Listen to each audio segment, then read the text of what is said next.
If it's happening in professional wrestling, we're breaking it down. The matches, the moments, the rumors, and yes, even the hot takes. This is Pro Wrestling Focus. No nonsense, no wasted motion, just pure wrestling talk. Now here's your host, Cody Springer. What's good, ladies and gentlemen? Welcome back to Pro Wrestling Focus. And yesterday, I recorded a whole show. You know, it was done, recorded, all that. But I listened to the show back, and I didn't like what I heard, honestly. I just felt like I didn't put forth my best effort into the show. And I was a little tired yesterday as well. You know, I just been feeling not so good this week. I'm feeling halfway decent today, but I just decided to scrap that whole show. Just say, you know what? It's not my best work, and I'm not going to put out an episode that I feel sucks. So, so I threw out the whole show like it didn't exist. So today we're going to record a whole new show, and I hope that it comes out a lot better than the show that I did yesterday. So, but yeah, let's get into it. We got quite a bit to talk about on today's show. So, without any further ado, let's get into it.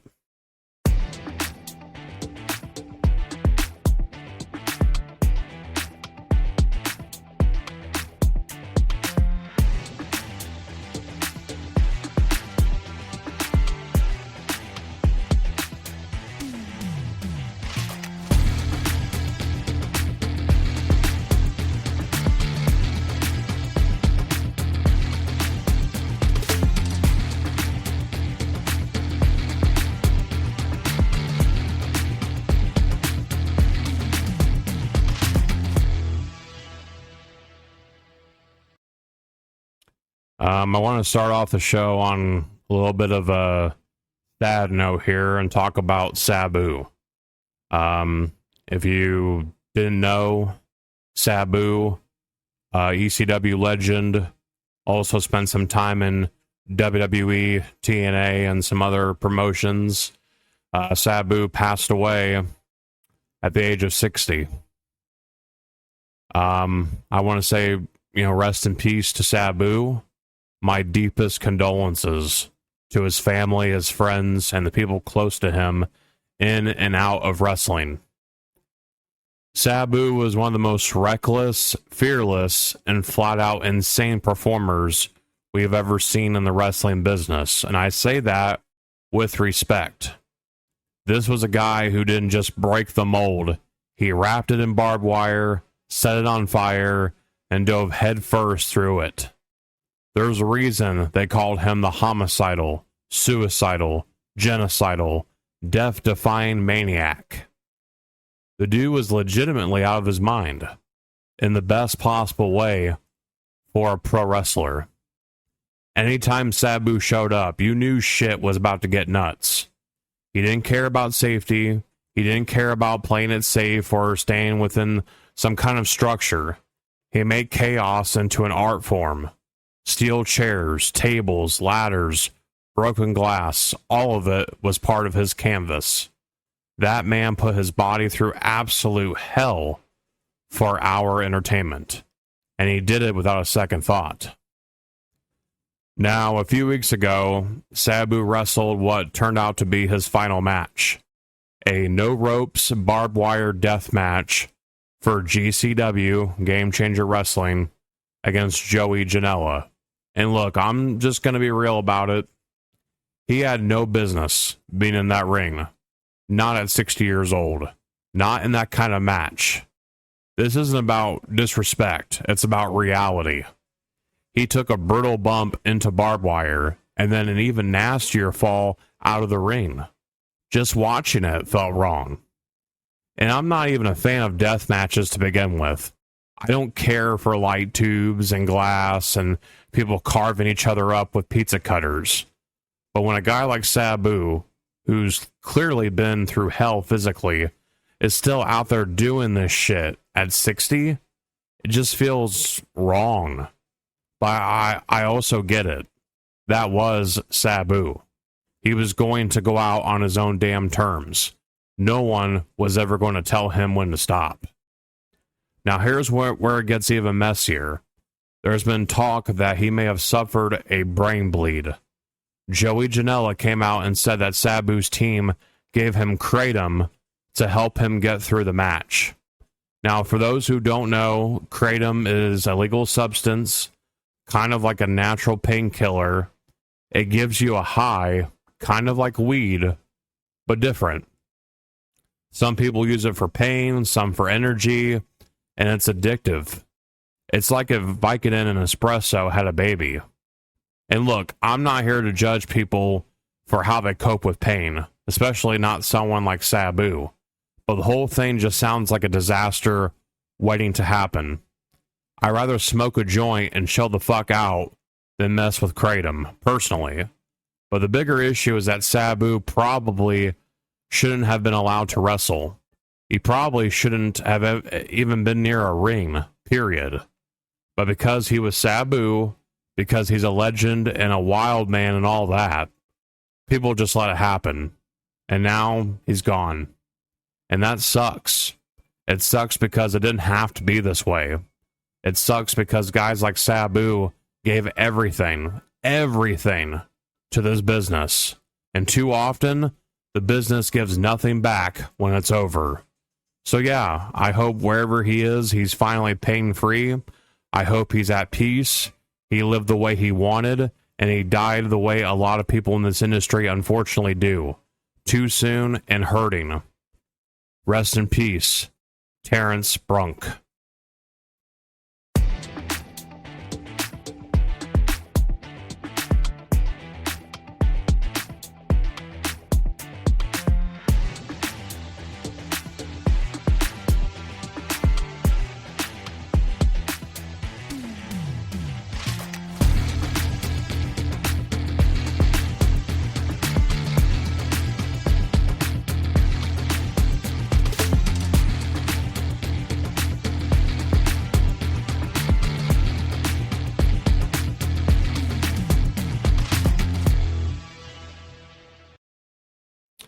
Alright, look, I don't normally like diving into wrestlers' personal lives. I try to keep it about what happens in the ring, on the mic, and on TV. But this Nikki Bella and Artem Chigvintsev divorce situation, this one really has me scratching my damn head. According to TMZ, Nikki's got to pay Artem a lump sum of $200,000, half of that up front, plus $3,500 a month in child support for their son Mateo, plus cover the cost of his speech therapy. That's a whole lot of money, and it just doesn't add up, especially if what's being alleged is true. There has been claims that Artem was abusive towards Nikki, and if that's even partially true, why the hell is he walking away with all this cash? Why is she the one stuck footing the bill? It sounds like he was broke as fuck, living off of her success. And I'm sorry, but if you were making that big money on Dancing with the Stars, why are you out here collecting checks from your ex? The $3,500 a month in child support? That's wild. Does Nikki not have full custody of her son? If not, that's a whole other conversation. But if she does, and she's still paying that much, on top of the lump sum and therapy costs, it makes no damn sense to me. What judge looked at this situation and thought, yep, this looks fair? Now, I'll admit, I don't know every detail of the case, and I know we're only seeing one side of it from the media, but based on what's out there, this just feels like a toxic-ass relationship that spiraled into a legal mess. Some relationships just don't work. When two people aren't right for each other, it can bring out the absolute worst in both of them. And clearly, this one was one of those cases. But what's really frustrating here is that Nikki, who's been successful, independent, and busted her ass for years in and out of WWE, now has to pay out the nose to a guy she left for alleged abuse. Like, what the fuck are we doing? I hope Nikki finds peace and moves forward with her life. I hope Mateo ends up okay in all of this, because ultimately he's the one who matters the most. But damn, what an unfair, backward situation this sounds like.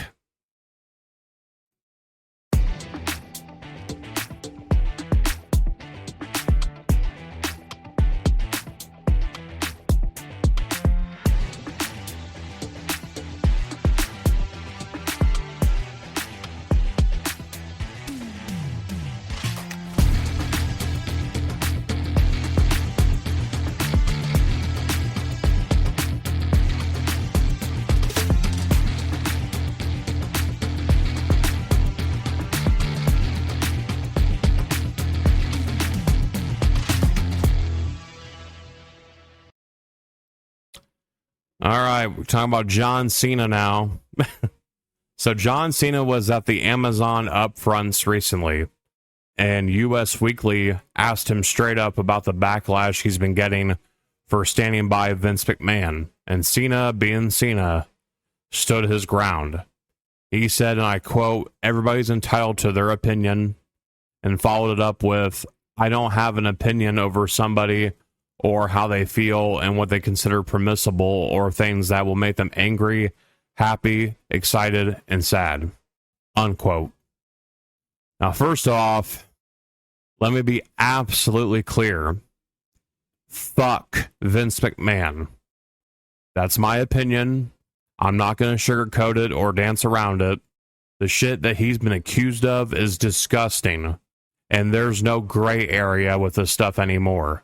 We're talking about serious predatory behavior with the Janelle Grant lawsuit, sex trafficking allegations, abuse, coercion, and the alleged involvement of Brock Lesnar. That's beyond sick. But here's the thing about Cena's response. He's not defending Vince's actions. He's standing on the idea that he doesn't judge others for how they feel. And that includes the people mad at him for not distancing himself. But that's where the nuance comes in. Because let's be real, Cena probably feels he owes Vince his entire career. If Vince didn't shove John Cena to the moon, if he didn't position him as a top guy, we're probably not talking about Cena as a multi-time world champion, Hollywood actor, mainstream name, or anything close to what he's become. So yeah, I get why Cena hasn't turned on Vince. Is it right? That's not for me to decide. Is it a good look? Not really. But I get it. Loyalty, especially in a business as messy and cutthroat as pro wrestling, can be blinding. It's not always logical. It's emotional. It's layered. And I get why fans are pissed. From the outside looking in, it feels like Cena is co-signing a man accused of some heinous shit. That's a fair reaction, but in Cena's mind, this isn't just about headlines. It's about the guy who gave him everything. And for some people, right or wrong, that kind of loyalty doesn't just go away. In the end, we all have to make peace with our own stances. I'm not here to cancel John Cena. I'm not going to pretend like Vince McMahon is worth defending either. We're watching it all unfold, and it's up to each of us to decide where we stand. Cena made his choice. Now the fans are making theirs.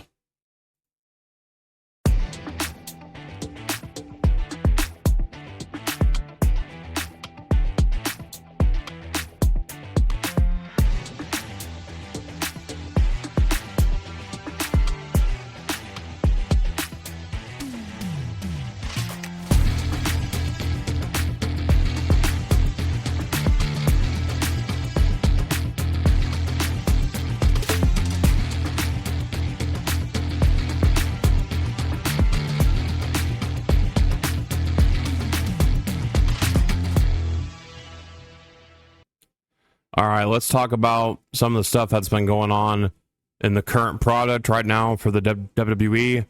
And we're going to talk about one of the best developed storylines that WWE's got going right now. The chaos surrounding Seth Rollins Braun Breakker, Paul Heyman, CM Punk, Sami Zayn, and now included in this whole mess is World Heavyweight Champion Jey Uso. So it's been made official. Next week at Saturday night's main event, we're getting CM Punk and Sami Zayn versus Seth Rollins and Braun Breakker. And this week on Raw, Braun made his presence felt. He jumped Jey Uso backstage. That's been kind of the tone with Breakker since aligning with Heyman and Rollins. Dude's all gas and no brakes. And you already know the ultimate goal here is to get that World Heavyweight Championship back around Rollins' waist. Now, there's been some online speculation, and I'm already rolling my eyes, that Sami Zayn might turn heel on CM Punk at Saturday night's main event. Let me be very clear. I do not want that to happen at all. That ain't it. If you're going to pull the trigger on a Sami Zayn heel turn, and I'm not even against it, just do it right. And right means that you make that man stab Jey Uso in the heart. That's the emotional weight. That's the story that hits fans where it hurts. Because think about it. People love the bond between Sami and Jey. They love each other. But let's look at that pattern. Every time one of the OG bloodline guys needed help, who was there? Sami. Roman, Jimmy, Jey. Yeah, like Sami has absolutely been there for the OG bloodline. But flip it. When Sami needs help, nobody's there. That's a story right there, just waiting to explode. If I were booking this, I'd have a moment, maybe on Raw, where Punk and Sami are getting absolutely wrecked. Rollins and Breakker just tearing them apart. And Jey, he doesn't show. Whether he can't or just won't, he's nowhere to be found. That's the seed. Let it simmer. Let Sami stew in that abandonment. Then you hit the turn. That's how you make it mean something. But turning Sami on Punk, that just doesn't hit the same. There's no history there. There's no deep emotional core. You'll get a pop for the moment, but it won't leave a mark. A betrayal of Jey, that's heartbreak. That's betrayal with weight. So yeah, please, WWE, don't screw this up. You've got something special brewing here. Don't waste it on a cheap twist. Let it burn.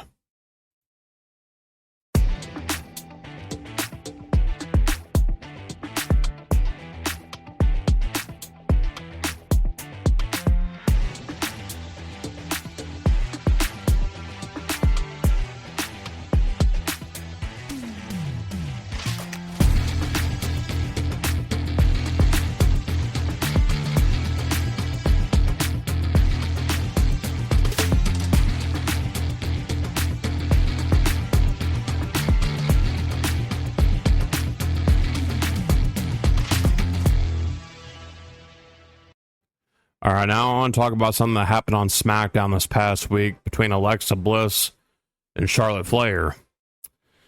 Because this segment had some real intrigue to it. So Charlotte comes out, grabs a mic, starts cutting a promo, but the crowd wasn't having it. They booed the hell out of her, and she did something rare for her. She bailed. Didn't fight back with the fans, didn't try to steer it, she just left. Straight up pissed off, stormed out of the ring, and headed to the back. Then we got the twist. Backstage, Charlotte's clearly fed up, tells her driver to take her straight to the airport. But just as she's about to get in that car, bam, car door slams shut, and standing there is none other than Alexa Bliss. This wasn't just a random walk by. Alexa looked Charlotte dead in the eyes and simply said, "We need to talk." Earlier in the night, Alexa made her in-ring return, teaming with Zelina Vega against Chelsea Green and Piper Niven, and now she's confronting Charlotte of all people. Yeah, this has got my attention. Now here's the thing, this could go in a few different directions. Are we about to see a tag team between Alexa and Charlotte? On paper, that sounds wild. They're two strong personalities, two top-tier names. They've never really been linked before. Could be interesting. It might even be one of those reluctant allies situations that eventually explodes. And you know what? I'm not mad at that. But here's what's interesting. You know, there were heavy rumors that Alexa Bliss was set to return in something connected to the Wyatt Six storyline, possibly in that darker supernatural vein. That may still be on the table, but all signs point to those plans being on pause, especially after the injury to Bo Dallas, aka Uncle Howdy. If he's still sidelined, it would make sense for WWE to hold off on that entire angle until he's cleared and ready to go. So in the meantime, maybe they're pivoting. Maybe we get Alexa involved in something more grounded, more psychological, and maybe something manipulative with Charlotte. And honestly, the dynamic between these two could be something. Charlotte's unhinged frustration mixed with Alexa's creepy calm. That's a vibe. Bottom line is, I don't know exactly where this is going yet, but I do know I'm watching closely. There's something brewing, and I'm just hoping we get more clarity on tonight's SmackDown. WWE just needs to let this one simmer. No need to rush it. This could become something really compelling.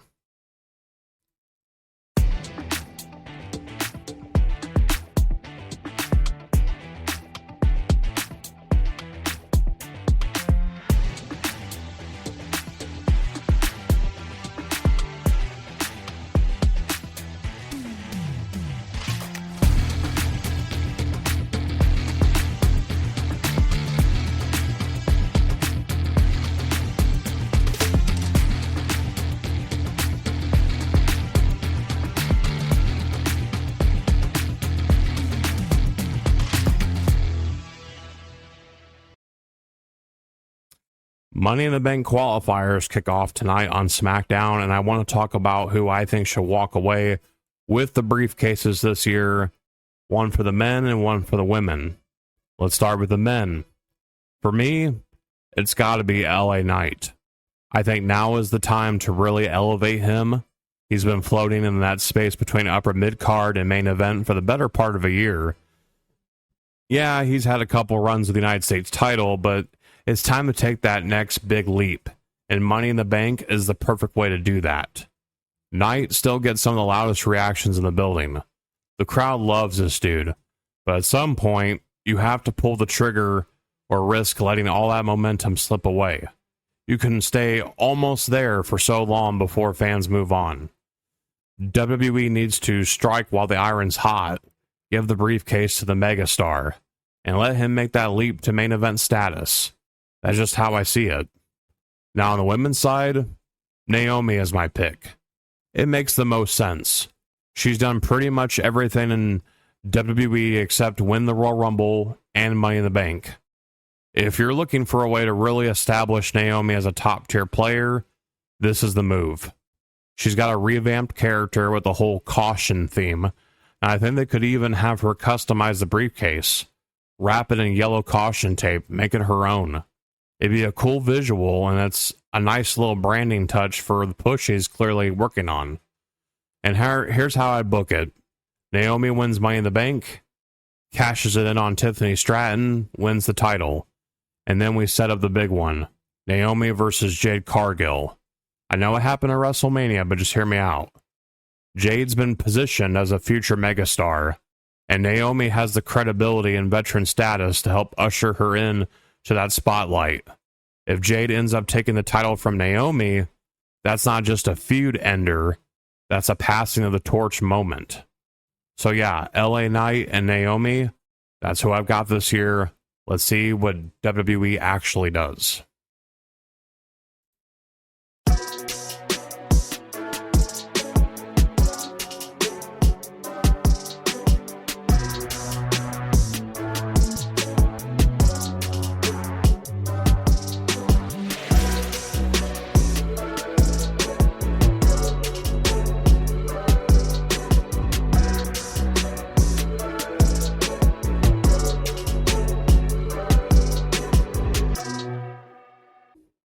And with that, that'll conclude the podcast for this week, guys. I want to thank you all for listening and tuning in to the show. And, you know, you can listen to this podcast on all of your preferred podcasting platforms, and even subscribe to the YouTube channel as well. You know, you'll get the full length episodes in video, even though it's just, you know, the thumbnail of the podcast and just me talking.